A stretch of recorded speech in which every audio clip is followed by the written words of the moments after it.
is built up. So it's about a startup that me and a friend actually created. And it's two parts. So the first part will be a little bit about the idea and where it came from. And then the second part will be more about all the different things that we needed to tackle to get this off the ground, and also the learnings that we had, and also some recommendations that I would give now people that start their own business, not only from the perspective as someone who went through all this, but also from my experience that I have with clients, for example, from my previous job. So I will touch upon a few experiences that I made and hope that will be helpful for the audience. Yeah, first to me, I'm Martin Schneider. I studied also at Fontys University back then, and I think I finished my bachelor 2014, if I'm not mistaken. And then besides my studies, I worked for a mid-sized company, also in Germany, in China, in the US. And then after that, I started my master's in business and management with Plymouth University. For those who are from Fontys, you probably know the university very well. And then I worked for 5 years at Philips Lighting, which is now called Signify, as global digital marketing manager. There it was my role to manage campaigns, to develop a digital strategy, set up a digital infrastructure for multiple channels in different regions. Also here again, the US, China, South America. So a lot of learnings also from that career path. And then beginning of this year, I started to, I decided to start my own business as a consultant, marketing and strategy.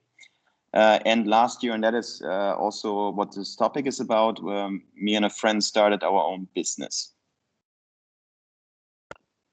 Yeah, maybe to shed a bit light about where this all comes from. 2.5 years back, me and a very good friend of mine, Mark, you see me on the left and also on the right on the scooter, we decided to do a little journey for months to travel through Vietnam from south to north.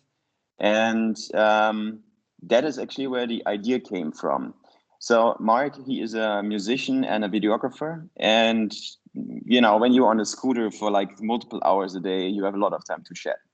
And we were talking about things that he had he recognized on day to day, because he said, yeah, Martin, you do marketing, maybe you have a recommendation for me, I have something, and we call it the channel conflict. So he needs to promote his video business, but he also needs to promote his music business. So he started to create multiple social accounts and whatsoever for his different, I would even call it products. So he's basically the company and these are his products. And yeah, we talked about this a lot, and we thought, okay, there must be an easier solution to that, because it's a hell of a job if you run your business, but you also need to promote everything you do on different channels for different identities and so on and so forth. So something that we very quickly recognized is that there is something like a digital identity, so like a digital alter ego. So you have, you know, if you as a person, you have your opinion on Twitter, you have your memories on Instagram, your career you put on LinkedIn, your contacts you contact via WhatsApp, your vlogging is on YouTube, and so on and so forth. So if you take this all together, it pretty much builds a person. It represents you. We all have a very big digital footprint, which is a good thing and a bad thing at the same time. Of course, people get a little bit paranoid on like, you know, you can find everything online, but of course with GDPR compliance and whatever, it's your choice how much you want to make visible.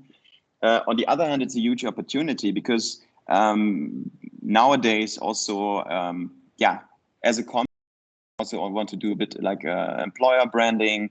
As an individual person, you also want to stand out and show what you can do. For example, if you meet someone and then you just see that the person is maybe a very famous vlogger or whatever, so it can be quite handy to share also what you have to offer. Despite that, we thought, okay, that would be very cool if we could do something with this idea. So we started to brainstorm about it, and while we were traveling, we also recognized some other things that we maybe could fix at the same time. So first of all, is that you? I do have a very popular German name, and if someone looks for me and I don't have any mutual friends with them on Facebook or something, then there will be, I don't know how many, but I will be somewhere on page 3 or 4. And I've been more than one time at the point where people look at a picture with my name and say, is that you? And I'm like, no, you need to go a few pages further. So that is something where we thought maybe that could be simplified. Nowadays you have on you know, different social medias tackle it differently. Some use QR codes, some others say you get a nickname with a long number, or you get a URL. And yeah, but we thought maybe there is an easier solution to this. How we solved this, I will get to this in a minute. But we also had some other things that we wanted to fix. Yeah, who is on? Yeah, back then when we were traveling, a lot of people still said, are you on Facebook? Now I see people say more like, are you on Snapchat? Are you on Instagram? Do you have WhatsApp whatsoever? So people use their preferred way to get connected. But anyways, usually if you're friends with someone, you connect on multiple ways. You follow someone on Instagram, you say maybe even you follow someone's Spotify list, for example, right? But these are things you have to find out at a later stage because you do not even know what media or social medias other people are using. Yeah, thirdly is let's connect. I very well remember one night where we did like a little journey with a lot of people that we actually didn't know. It was kind of a tour. And then obviously everybody ends up in a bar and has some drinks. And then someone says, hey, we should connect, guys. Maybe we see again here somewhere in Vietnam, traveling, whatever. What happened then was 10, 15 minutes of 7 people that have no contact with each other, except for me and my friend, handing around their phones, trying to find each other and adding each other. And also here we thought there should be an easier way to do this. It cannot be that complicated. Yeah, and then last but not least, no internet. That is obviously something that maybe doesn't happen too much in our home countries, but especially when you're traveling, you recognize that sometimes people give you a piece of paper with an email address that you like to 90% gonna lose, or you have no real possibility to get connected with. You have no internet, or just at the moment bad internet. Also there we thought, nowadays it should be possible to also add someone offline with all the different functionalities that are there, like Wi-Fi, Bluetooth, AirDrop, whatsoever. So our first attempt was something like this. It was a very, very first rough wireframe, what direction this could go. And yeah, you see on the right side, you see a little bit like a mock-up what this could look like in an app. I can tell you this was not the last wireframe. We had 5 more versions later, a lot of work, a lot of time, a lot of discussions with UX designers and friends and family. What do you think? And after 5 versions, we came to this. So this is also the look and feel that we have launched. Maybe I can quickly explain what the functionalities are that also address the different problems. So yeah, obviously you have settings where you can actually set your images. You also do have a different way of showing contacts that in cards view. You can add here all your social medias. You can drag them around, you can add them, delete them. You can also add your phone number, your email address, and everything would open natively, meaning that if it clicks on Instagram, it opens automatically Instagram app and brings you to the account of the person. If you add a phone number, it would say, do you want to call that person? If you click on WhatsApp message, it would directly start a chat with that person. So everything goes natively then to the app where it's supposed to be. Then we have a share functionality, and that is actually the key function of our app, is that just by a press of a button, you can share your card. You can share it by WhatsApp, you can share it offline via Bluetooth or AirDrop. You can create a link to share it, so someone just to send someone the link, and you can even embed it on your webpage. So that is really the main function, to be able to share your digital identity with someone in seconds. Why is this important? If you, for example, this example, there are already 5 different accounts. So you could now sit with the person and say, wait, what's your name on Facebook? What's your Instagram? And then add on every single platform. Or you just quickly connect, save the card, and then follow where you want to follow, or just save the card so you can look things up. And since this is connected to a server, it would automatically update if someone does change something. Yeah, the cards view, it's like it's a bit different view. It looks almost like a business card look and feeling. There you also you can set a second image, so it represents really you, and easily in the navigation you can find the person and the card. The tagline is addressing the problem of finding someone. The first attempt was, okay, you can, sure, first name, last name, the problem is not solved. You could add a third variable. You say, for example, let's say I have an icon that represents me. You take a guitar, you say, you know, this is my name, and please put the icon guitar, or you use a color, but it doesn't look very nice. So we thought we need to have something smarter. And then we thought about slogans. Every company has a slogan. Why should people not have a slogan? I mean, especially influencers nowadays, they want to promote themselves. And if they have their own personal tagline, you can find them by that way. So you could technically just set your own tagline. And if someone asks you, you just say, for example, here, yeah, just search for designing the world, and then you will find it. Or you put in designing the world and first name or last name, the chances that you get multiple results or many is relatively limited. Then of course, obviously you can set a description and a picture. So this is roughly the idea, and I will also give some references to this when I explain the problems and also the experience that we made, but I will also touch upon some other examples. So talking about the idea, the first thing that is very important is the goal, and that is something that needs to be clarified right in the beginning. And I know a lot of people always say, yeah, where do you see yourself in 5 years, blah, blah, blah. But it should not be underestimated, not where you see yourself in 5 years, but what is your goal? Do you want to make quick profit? Do you want to make a lot of money? Do you want to launch an app? For us, it was very clear. We have an idea. We love the concept. And if we can launch it, and even if we are the only users, it was worth the experience. So I think, especially if you work together with someone, it's very important to set the expectations straight in the beginning. So that is, for example, do you want a quick return? I think what you often see, especially with apps, is that people would place advertisement in apps. For me personally, I think it looks relatively cheap, and quickly it gets annoying if you have a very standard functionality, like a calculator or something that you use once in a while. Fair enough, right? But other than that, it can be very annoying. Secondly, if you ask money for the app, you have two effects here. First of all, people have high expectations. They paid for it. You better deliver something, right? They also have they can also say, you know, I paid for it and it doesn't do what you promised. So, you know, the expectations are very high. If you give something for free and something is maybe not 100% perfect, you still can get away with it. Even that should not be your goal, but, you know, it's a different story. But most importantly is barriers of entry. If you charge people for an app that they just want to try out, and maybe even there are many substitutes, you create a barrier of entry. Let's take Google Maps, for example. Company is so successful, they changed the entire industry. I know people also working at TomTom and some other navigation system companies, and they say they really had to rethink their business model because Google Maps does it very, very well and does it for free. If you charge for an app right away, you create barriers of entry, and people maybe not even get to try it, even though maybe it's a good idea. That brings us to business principles. So we set two business principles in the beginning. We set ordinary users, and I will explain why I call it ordinary users later, will never be charged for the app. Secondly, we will never gonna do in-app advertisement. So like these pop-ups with commercials and whatsoever. That was very simple, something that we said. Someone I know, he also runs a business very successfully.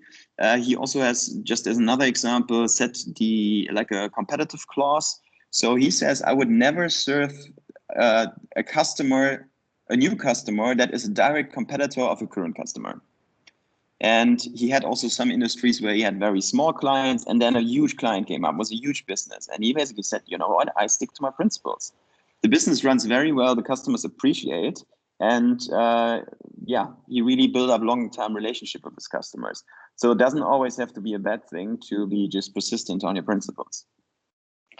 Another example, talking about strategic versus personal. If you start your own business and you create something, then it quickly gets very personal because it's like your baby, right? You take care of it, you make sure that it grows, and people often get very sensitive about it. Not necessarily about criticism, but also here I want to give an example.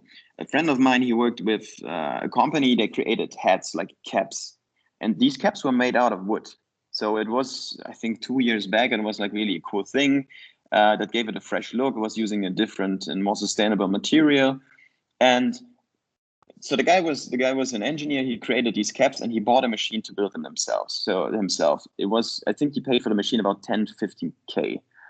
For a private person, that is, of course, quite an investment. But anyways, he started to produce and to sell them. So the question is, how much would you pay for a cap? Maybe 50 euros, 70 euros if it's a good one, but that is already quite a lot of money for it. I mean, not if you are a huge fan and you collect them and whatsoever, but for an average person, that's a lot of money. They were selling these caps for like 125 euros. And they were made of very thin wood. So from you know, it just didn't fit to the industry. It didn't fit to the competitive environment. So what happened in the end is that he wouldn't sell many because people would, family and friends would bought some with a discount. Foundation was also, reduce the price. But he said, I paid so much for the machine and I put so much effort into it. I want to get the money back. Yes, you can get the money back, but then maybe look at a break even maybe in year 2 or year 3. But you cannot just charge people for the investment that you deliberately did by your own, because the customer never asks you. If you want a cap made out of wood, maybe it's not important for him way on how you produced it. But he got very personal with it and he said, no, but they should pay so much for it. I put so much work in it. And in the end, the business stopped. He has plenty of hats at home and also a machine for 10 to 15K. So that is what I mean. So if you, it's also sometimes wise to just take a step back and think from a strategic perspective. I know that also from projects and big companies, often also everybody has their standpoint, but you need to think, of course, strategic and not personal. Yeah, price is also something, subscription models getting more and more popular. And I think in some cases it makes sense, but people have so many subscriptions nowadays that they do not want another thing that they have to pay for every month, because it can also be a burden. Sometimes you just want to pay a price and get something for it. Of course, if you offer something like a service where it makes sense to have a subscription, yes. But if you have something which is not going to change, there's no new update, there's no new functionalities, why would pay someone every month for it? So that is also something you really need to set in the beginning, because it will have a huge effect on your strategy and also on your marketing efforts. Because it's a different story selling a product for one time or selling a subscription. Why should someone invest for maybe a customer lifetime of 2 years? And then also one product versus product range. That is also something where you need to be very clear about it, because what I see often, companies have a leading product, a flagship product, they bring it to the market, and the entire brand is the product. It's so much interlinked with each other that they have difficulties to then launch a second product, because actually the brand is the product and the product is the brand. So from a strategic perspective, that is something you really need to make up your mind in the beginning. The same applies to in-app purchases. This is also a topic. What is the basic product that you offer for free? What are the services that people really are willing to pay for? And I see that a lot of apps just want to get, with every single feature, just get a few euros here and there. And I'm personally not a huge fan for it, but you should have a good strategy for that, because that could fire back that people don't want to use it. Yeah, let's talk about products and tools. A product not necessarily has to be an app. It can be anything, of course. But if we talk about apps and especially subscription models, what is the heartbeat? So if you have a tool, and again, like maybe something like a calculator, people would download it and they would have it on their phones. For example, also our app, if you have it on your phone and you want to connect with someone or you want to find someone, you use it. You would not delete it from your phone, but you have it when you need it. But if you have an app and that is something like, example, Netflix, Instagram, something that lives from content, this heartbeat should not be underestimated. That is also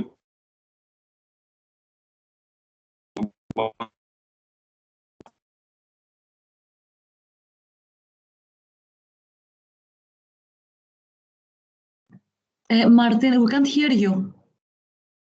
There is something wrong with the connection, Martin.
So, ladies and gents, as you can see, even in... Hello?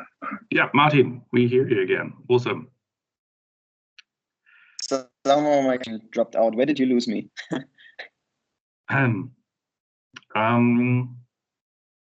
Yeah, good question. If you can go back to the last slide, we're talking about the Netflix, Instagram, and content.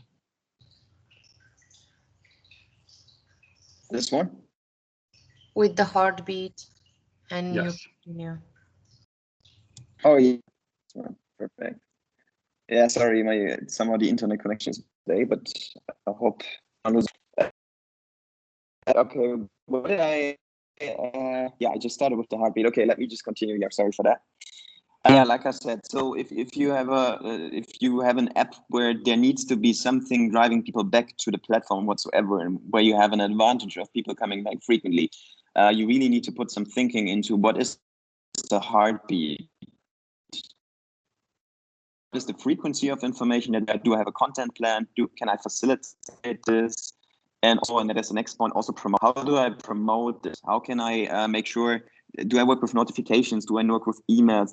These are very important questions that you need to ask yourself right in the beginning. That also comes with the marketing, of course, and that is something, a statement: who has money spends money. Very simply, let's just say you have an investor, right? You have an angel investor, and he says, "I give you 20K," and you have a plan to launch something. You would not say, okay, 20K is not enough. You would probably try to make it work with 20K and start being creative and see how you can with less money, make it. If you now get from an investor 1.5 million, you start to try out things. You go let's do above the line marketing. What about radio? What about this? Let's try it out. And my advice also here is, even though if you get more money, try to act like you will have less money. And first try out things, because also here learning is that often things are either underestimated or maybe even overrated, where you stick to something and you say, I'm paying for, let's say, Facebook advertisement, that will bring us this and that. I go for print advertisement because our target group is in print, so I go with this and that. There are many different ways of doing things, and sometimes you end up spending a lot of money on things that maybe do not pay off. And especially if you work with investors, you need to be very critical of that. Another topic, that if you have a nice idea and you say, look, I think this is something that can grow, that has potential. One question that I also been asked very often is, what about patent? What about brands? Can I secure something? For digital products, getting a patent is very, very difficult, because it's all data and techniques that are not very unique. You need to have something that is really standing out and different than what is possible. Usually a lot of digital solutions are just a smart way of connecting existing procedures or techniques. With engineering and physical products, this is much easier, but with digital products, this is really difficult.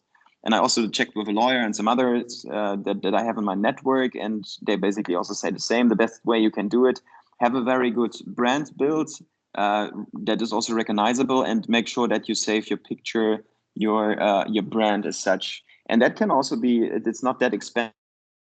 I think if you're really precise for your category, I think it's 200-300 euros if you go really for a specific category.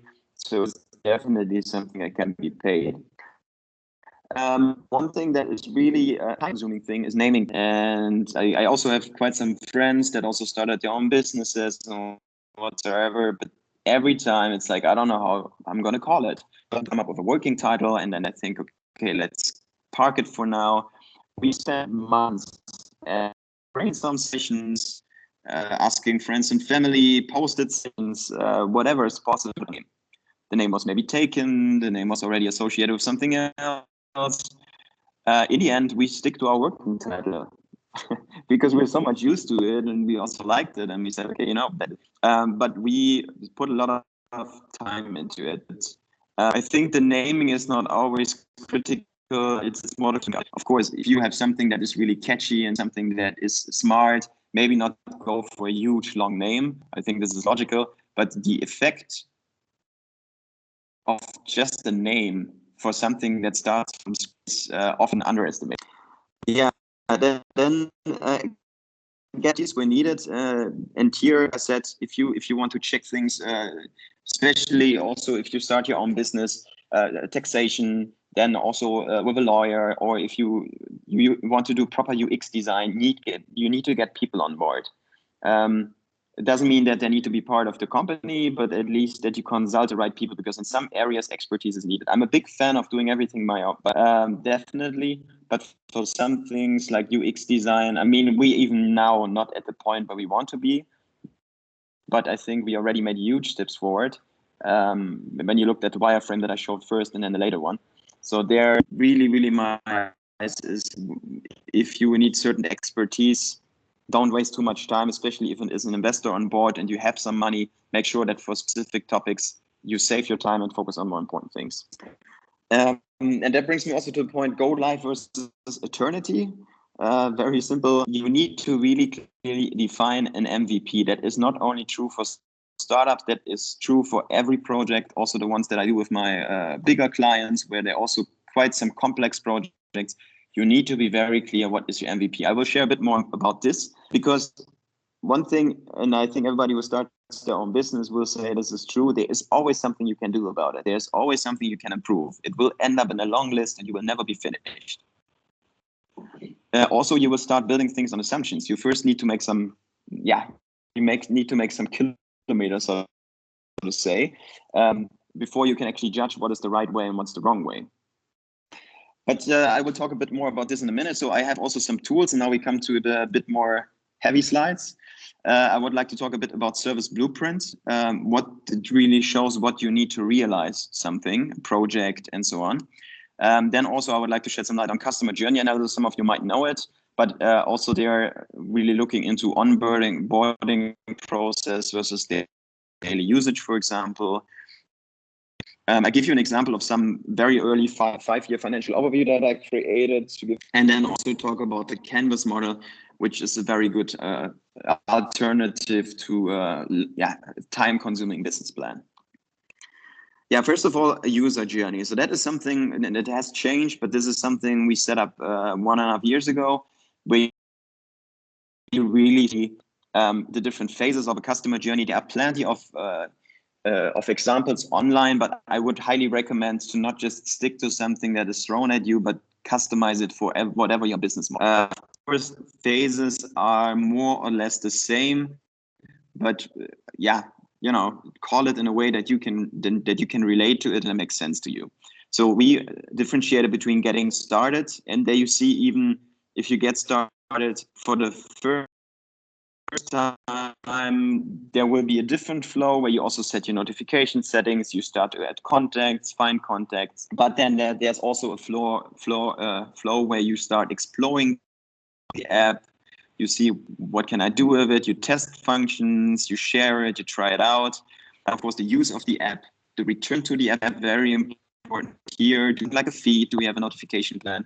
These kind of things. And then last but not least, promote, which is a very important point. If you have a very great app, make it easy for people to share to non-users. If you have something that requires a login or something, send them an email where they can already see the content or receive the content, but then they need to get an account or download the app to make it in a more convenient way, or to even access all the information. I think there are a lot of smart ideas out there how to do this, but setting up customer journey, and that is again not only true for a small business, but also for bigger projects that I manage clients, and also in my career so far, highly recommended. Yeah, the next one, and that is the service blueprint, and that's something I created back then. I blurred it out because it was linked to a project that I did in the past, so I made it a bit incognito here. The general flow here is from left to right, from a customer to from basically a paid order to receiving an order. You could actually look at the blueprint with different flows. You have a good flow, information flow, financial flow, and so on and so forth. A blueprint basically shows if you have a very easy process or something very easy from a customer perspective, like here. If he pays for an order, he gets a confirmation, he checks his order in the system, and he gets a track and trace code. it does mean a lot in terms of processes, in terms of content and systems. So if you look at the first one, that is the customer view. That is what the customer sees, right? He gets an email, he can check his order, track and trace, and so on. Then you have something which is the data processing part. You need a back-end system for a web shop, for example, with a payment provider, and so on and so forth. You need a content management system that gives you information to the customer, sends out an email notification, and we're not even talking about track and trace because that is done by the deliverer. Then the back-end processes. The deliverer needs to actually arrange track and trace and need to basically make a connection between the physical product and the information online. You need someone who actually put all the products into the web shop and actually manage the stock information, the stock level, also provides the content for the products. And then on their back end, again, there's the infrastructure that actually facilitates this flow. So there needs to be supply chain management. There needs to be someone who is responsible for the products to create the information about the products. There is a warehouse. There is a production site that actually needs to replenish products. And there are maybe warehouses in different regions that facilitate and send the products. So you see that a very simple process, and I think a very good example is also hotel business. So many things need to be in the back end and need to happen at different levels to facilitate a service. If you have a bit more complex service, I would recommend also to use something like this. And it is also useful for two things. First of all, if you talk to people in a business, that is something that everybody understands and you directly can give a good overview of what you need from whom. Secondly, if there is a problem, let's say customers do not receive a track and trace, you can directly go back in the flow and see if it's an informational flow, a financial flow, a goods flow, and see where the problem is. So again, this is something that has been very useful for me, both in my career, but also for our startup, and I highly recommend this one. Yeah, then financial overview. We're also getting a bit closer to the slides, how I call them. That is also something that will be important to say right away. My financial planning is a huge Excel which goes over 5 years, over every month, with containing multiple campaigns and budget spends.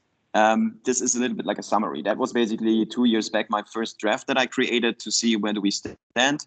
What I need to explain is our ordinary app, and that's what I mentioned earlier, is for free.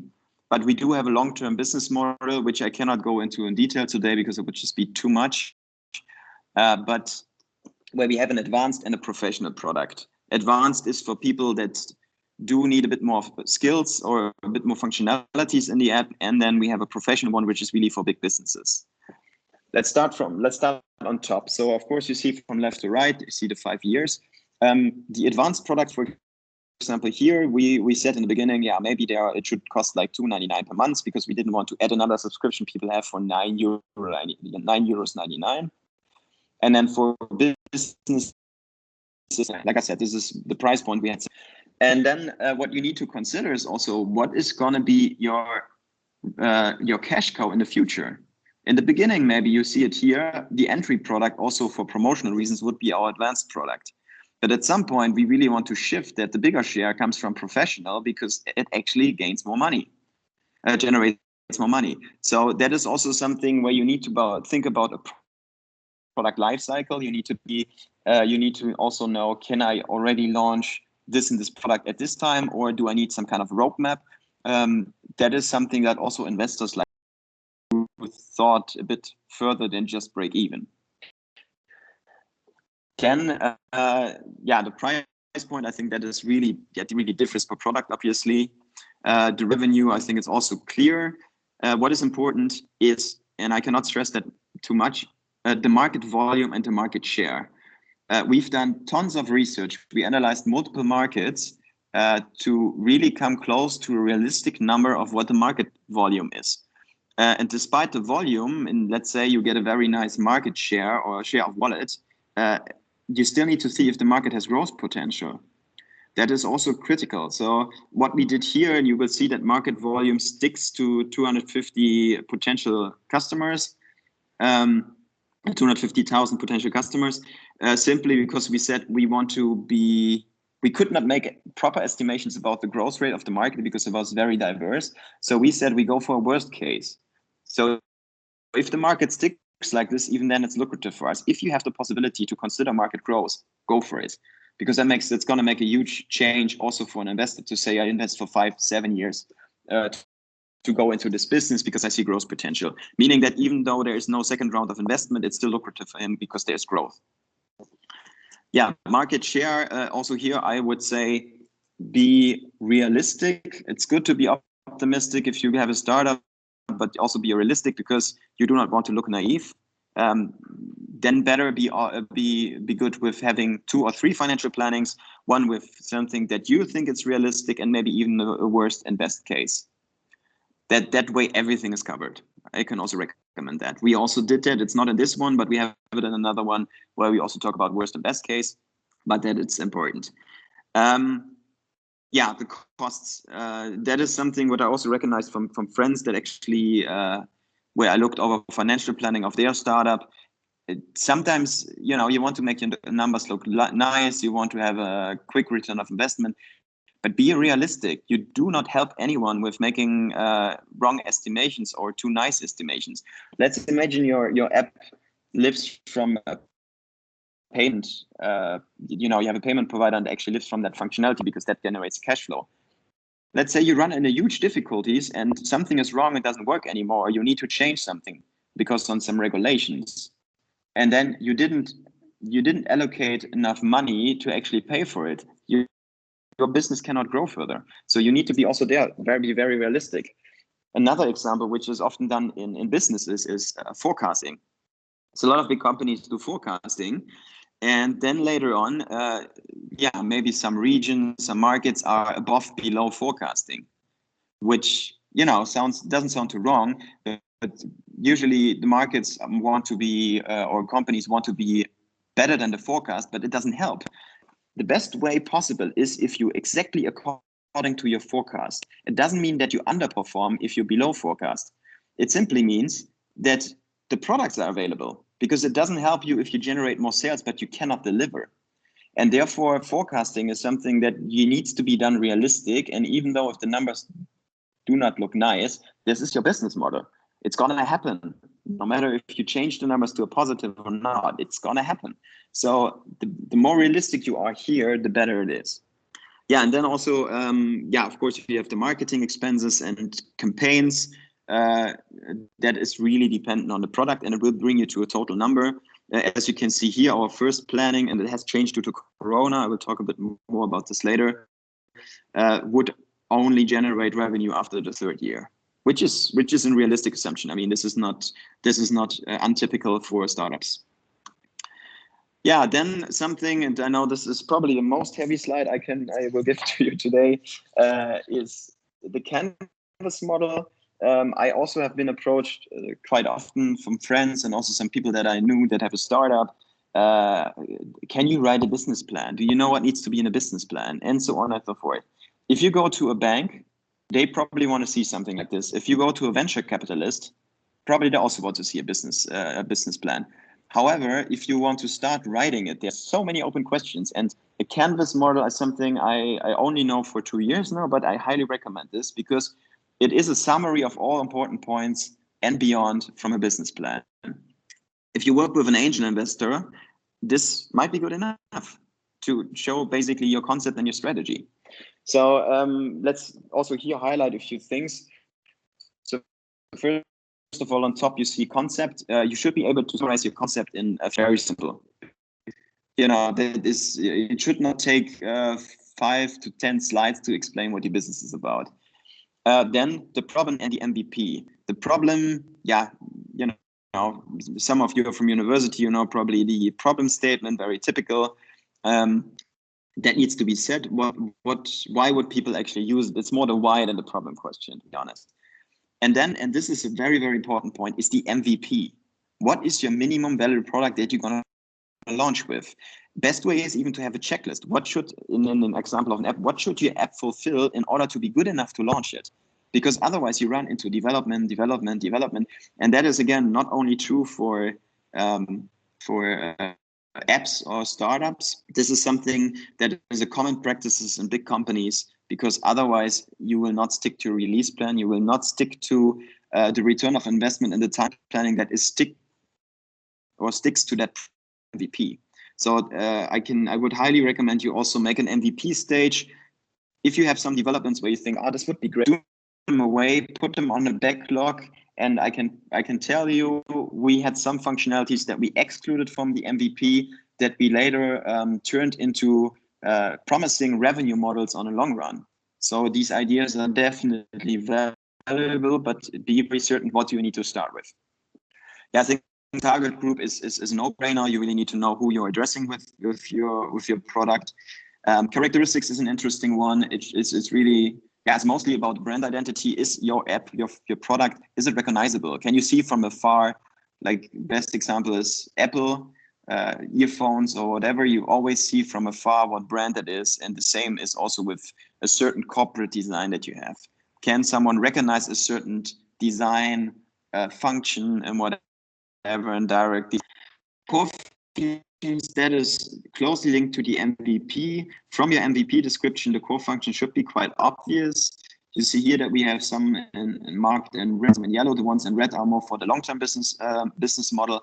But also, like I said here, stick to your core functions, because that would also help later to create your marketing plan, because you're going to focus on these ones. There are tons of Kickstarter projects which, for example, sell an auto jacket, which can also do this and that and charge your phone and whatsoever. It's just too many USPs. You need to really see what is my product standing for, so I can promote it that way. Yeah, then discovery, I think this is clear it really sticks also to your marketing plan. Yeah, success factors of your app. What makes it successful? What makes it better than competitors? And one thing that is very important and often underestimated is discard. What doesn't it do? So what are the functions that we do not want to offer? In our example, our app is something that would basically like a business card of your digital identity. What it is not a new social media, because we do not create content. There's two reasons for it. First of all, stick to what you're good at. And secondly, you directly go into a complete different competitive field. And for marketing purposes, you compete then with huge companies that you maybe don't even want to. Best example is messaging functionality. There's so many apps nowadays that have a messaging functionality. And I say, for example, Facebook used to be the leading one. Now they said, oh, we want to have a separate messenger. And correct me if I'm wrong, but I think it's not really getting off the ground. I think WhatsApp and Telegram are really, and WeChat really ruling the game here. But they should have, just stuck to what they're good at, and not try to do something else. Yeah, vision statement. It's always a nice thing, but I personally don't like it. I think a vision should be more in the form of a strategy and not of a vision, because, yeah, if you look at all big brands and companies and maybe even startups, everybody says, I want to change the world, I want to make things better, and then they sell shoes. It's just too abstract. It is not very practical. So that's why I don't like vision. I'm more a fan of and then two things here that were not in the original Canvas model. And Canvas models, there are many different versions. There is a Canvas model for apps. There's a Canvas model for a business with physical products. So it's really worthwhile to investigate. There are many options for it. It's really cool. But what I was missing there is strategy and opportunities. Opportunities, you could talk about trends, you could talk about things, especially when you have an idea. Usually that comes from an occasion where you recognize something, you say, now I need to do something about it. That should feed into a strategy. Everything from above should feed into a strategy. So that is something, from my perspective, would definitely add your tech trends in consideration, or opportunities, whatever it might be, and formalize more or less a strategy that you want to follow. That will also help you in pitching your idea when you talk to an investor. Yeah, talking about investors, that is also the next one. I differentiate a bit between your slice and the investor slice. One thing to clarify in the beginning, it's going to be a one-man show. We have a team.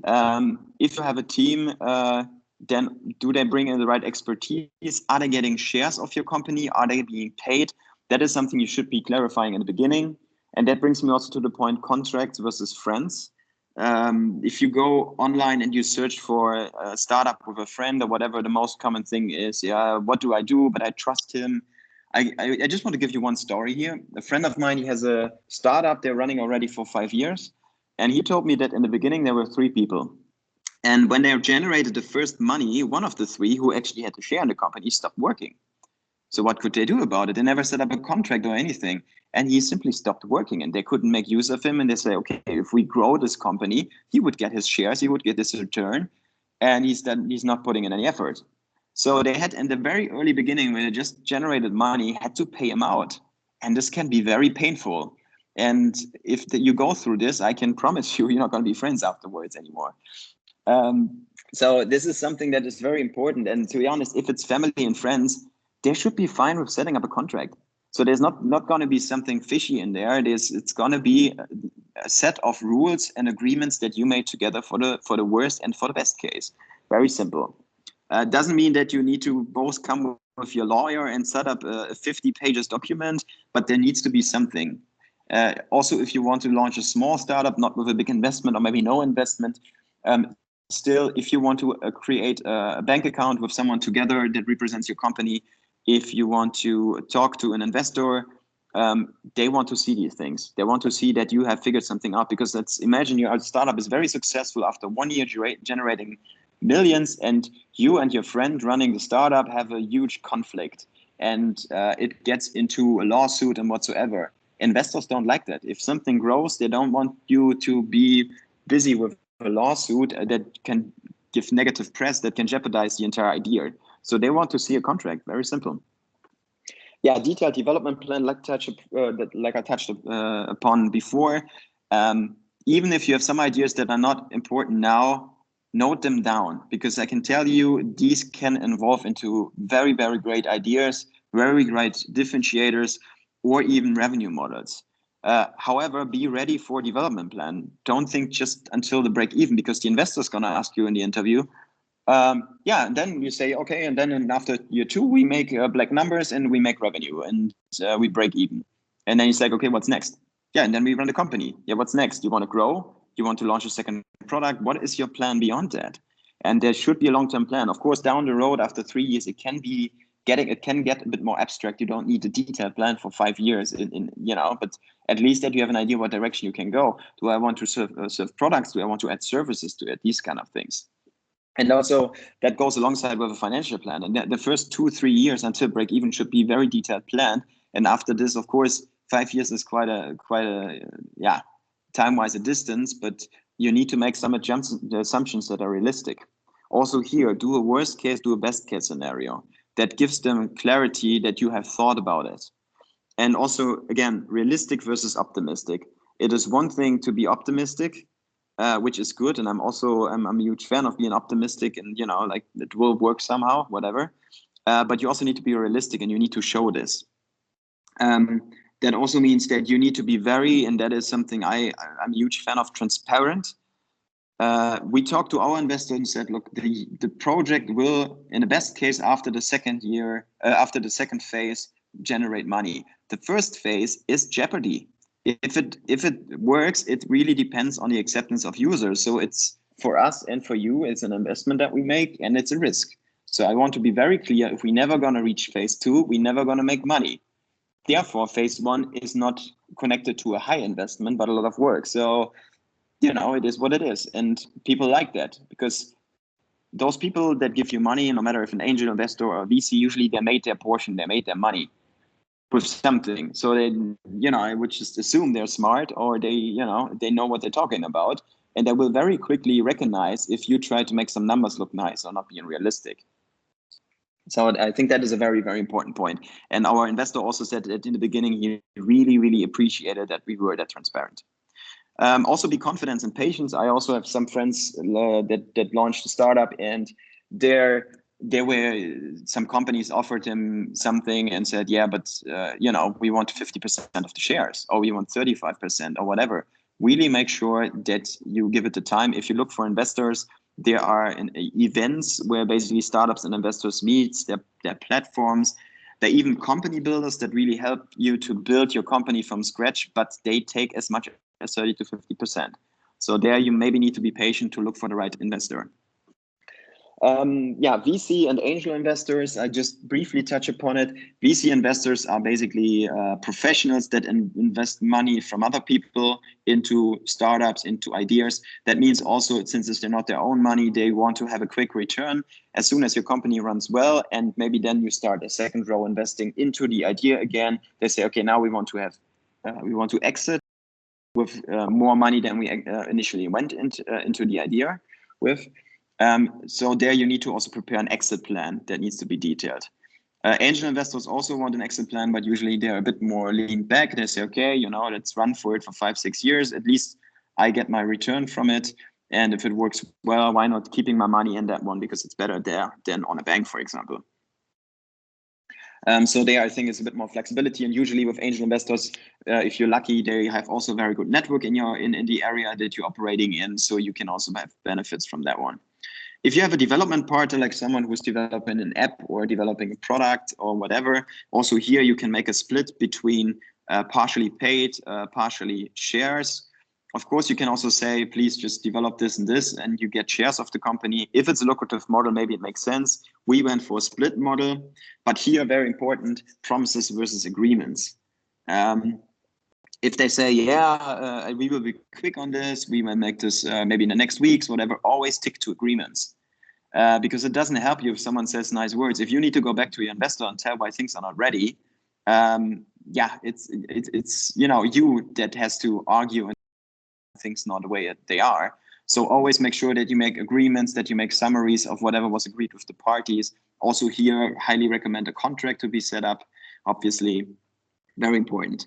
Yeah, pre and post money evaluation, that is basically the biggest black box for most people starting a business. How much, so let's say if an investor gives you money, he gets certain shares for it. What is your share? If you only bring in an idea, in brackets only, if you only bring in an idea and not money, what is your share of the company? So the idea is worth something, and that is what is your task to define. How much is the idea worth? What is the potential? If you develop a 5-year financial plan, and there are procedures like the VC method and other methods to define what your idea is worth based on competition, just check out pre and post money evaluation. You will find many options, but it is really important what your idea is worth so that you can get an evaluation of your company. Meaning, is the entire company worth 1 million and you and your partner each brought in 250K worth in ideas and 500K is coming from the investor as financial, you know, then you can create a split. And also there you have a pre and post money evaluation of the company before the company gets started, and then basically after the first, the second, third investment round. Whenever new money comes in, there needs to be an evaluation and all parties needs to agree upon the evaluation. Doesn't help you if the investor says, I believe your idea is worth 1 million, and the other investor says, I only think it's 800K. Also, if your let's say a startup runs very well and you have a very good evaluation, and after a year, you want to get a second investor in, but at the moment, the company is not in as good shape as it was in the beginning. Then maybe the new investor gets the shares to a cheaper price and the first investor says, what the hell? I just pay much more. I don't think it's fair. Also, therefore, a very common practice, there is a special part in these contracts that actually regulates these situations where then the first investor also gets the additional shares as, yeah, they call it like as at a discount or something. So if you really at this stage, I really recommend pre and post money evaluation. Spend quite some money on that because that will really be the turnaround for your company. Yeah, last but not least, before I give a quick update on where do we stand with our app, 50% product, 50% you. Of course, you need to have a convincing product. You need to have a realistic and plausible strategy, meaning that the investor and whoever you ask for money can relate to this and can understand what you're doing. And the involving development plan, really going not only from to the break even, but also after this, we're going to do this. And then we build on this and so on and so forth. Market and competitor concentration is key. That is not even from investors, but everybody you talk to as a professional or maybe even friends, they ask you, is there not something like this like this already on the market? You know, how many people can you reach? And I mean, it's a typical question. So be prepared for this. Do your homework. Also, before you spend your time and money into an idea, make sure that you've done your homework, that it's worth also your time and your money. Yeah, and like I said before, risk awareness and transparency is something that investors like to see. No matter if you talk to a development party, if you talk to an investor or whoever who needs to put in money or effort into your idea, show them that you are well aware of the risk, and that gives them the feeling that you are better off tackling those rather than you say, oh, there are no risks. No, it's super secure. No one's going to believe that. Great team, great results. If you have a great team, or you maybe even have different expertise that complement each other, introduce them to the investor. Doesn't mean that everybody has to go there to the meeting, but show the team and the skill set that gives them more confidence. Because as a matter of fact, it's not only a product or the idea of whatever you're going to do. They also need to have the feeling that you are the right person to do so. It is also true for my consulting business, for example. I mean, of course, they look at my expertise and my career so far and what I've done and references. But very important is that they believe that I'm the person who can do this, no matter if I have the skill set. Best example, if you have agencies pitching something, and often there are some very, very high experts in IT, and they didn't invest into a salesperson. So they're perfect. They know exactly what they're doing, maybe better than the other agencies, but they just cannot bring the story across. That is something that you should not underestimate, that, you know, it's still about the person. Networking and everything linked to this is about the person. Yeah, and time and effort, that is also one of the first questions you will be asked. If it's a big startup, it's something that needs a lot of work, and someone puts in a high amount of money, they want that you are 100% on it. Don't say, I want to do this after work, after university, whatsoever. You need to tell them definitely if they invest a lot of money that what your plan is. How are you going to deal with it? How are you going to make sure that that has a chance? Money, so now you need to also put in something on the table. Yeah, competitiveness and paranoia, that is something that we recognized when we were driving our scooters through Vietnam. You sit somewhere in a bar and there's some other Germans and you talk German about your idea, like, hey, maybe we should sit somewhere else. You very quickly in the beginning get paranoid that someone would steal the idea. I'm not a big fan of going out too early with too much information about your idea, but of course, some people, like investors, like third parties, don't be paranoid.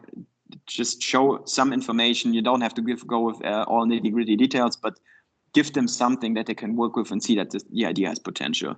And if you feel insecure, let them sign a non-disclosure agreement. But I know people that even talk with friends about the idea and then ask friends to send the non-disclosure agreements. And to be honest, I think this is just too much. Again, it's still even if it's a good idea, still someone needs to do it. And it's not that easy always to find a person who can actually execute something like this. Yeah, and last but not least, where we stand, we had a soft launch of the app. The app is available for iOS and Android. You can basically just search for Digital Me, or you go on dimicard.de. We did a soft launch simply also for multiple reasons. One of them was definitely Corona. We had 4 campaigns planned. A lot of the things that we planned were offline and involved people. So we really we had to rethink our plan, and we also postponed our plan. Which is, it's fair enough. I mean, a lot of companies go through this, and it is what it is, as Trump would say. But anyways, that is where we are. We are now finalizing the press kit, and we'll send it around as soon as possible. And then we are working this year on really rethinking the campaigns for next year, so that hopefully next year we can really start nice and fresh and start with some cool marketing campaigns. Now we start spreading the news via LinkedIn, friends, family, and locally, and preparing for next year. All right, I took already quite some time also with my disconnection. I'm a bit off the time planning, but if there are still some questions, feel free to go ahead. All right, thank you very much, Martin. Great narrative, great story. A question I got myself: you and your founder or co-founder, are you still friends, or did that change over the time? No, we're still friends. I'm even his best man. He gets married now, so it all worked out well. All right, awesome. Yeah, thank you very much. Actually, yeah, looking at the audience, I received so far no questions via the chat function. So, ladies and gents, take your chance and ask Martin. Because, yeah, looking at the points he brought up, I can actually say that most of the things I can pretty much relate to.